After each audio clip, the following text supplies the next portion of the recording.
Hello everyone, welcome to another mini blog. তো আজকে ছিল আমার একটা বান্ধবীর জন্মদিন। তো সেই উপলক্ষে ওদের বাড়িতে যাওয়া। তো চলো দেখতে থাকো যে আমি কি কি করি এবং কোথায় যাই। বেশি কথা না বাড়িয়ে ঝটপট আমি রেডিটাও হয়ে নিয়েছি। এটা হচ্ছে আমার লুক। তো চলো ভিডিওটা কন্টিনিউ করা যাক। আমার বাহনটাকে আমি স্টার্ট করে নিয়েছি। আমার গন্তব্যস্থলে যেখানে আমাকে দাঁড়াতে বলা হয়েছে পৌঁছেও গেছি। ওখানে এসেই পাশে একটা সুন্দর একটা মহাদেবের মন্দির ছিল। দেন আমি আমার ফ্রেন্ডের বাড়িতেও চলে আসলাম। আমাদের তরফ থেকে ছোট্ট একটা গিফট, এখানে কেক কাটিং করা হবে।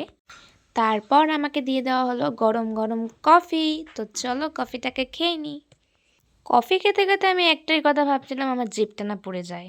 যাই হোক, তো চলো জিভ পড়ে নিই। দেন এইটা হচ্ছে গিয়ে আমাদের বার্থডে গার্ল। তো এখন কেক কাটিং হবে। কেক কাটিংয়ের ক্লিপসটা আমার কাছে নেই। নাও এবার খেতেও বসে পড়লাম। ভাত ডাল তো দিল, এরপরে চিকেন। দেন সব কিছু খাওয়ার পরে এখানে একটা বুনো নিয়ে এসেছিলো, ছোট্ট একটা পাপি। তো কি কিউট পাপিটা। ভয়ে ভয়ে আমি ওকে একটু ধরে নিলাম, যেহেতু আমার ভয়ও লাগে বাট ভালোও লাগে, কিন্তু আবার ভয়ও লাগে। যাই হোক, এই ম্যাডামের ছিল আজকে প্রোগ্রাম। ও ওখান থেকে ডিরেক্টলি এখানে এসেছিলো। যাই হোক, ম্যাডাম একটু বসে তারপরে ম্যাডামকে নিয়ে আমি বেরিয়ে পড়লাম বাড়ির দিকে। সূর্যি মামার এবার ডুবি ডুবি ভাব। তো চলো সূর্যি মামা যতক্ষণ ডুবি ডুবি করতে থাকে ততক্ষণ আমি বাড়ি পৌঁছে যাই। রাস্তায় যেই পরিমাণে ধুলো এখানে, আর যা গাড়ি, উফ।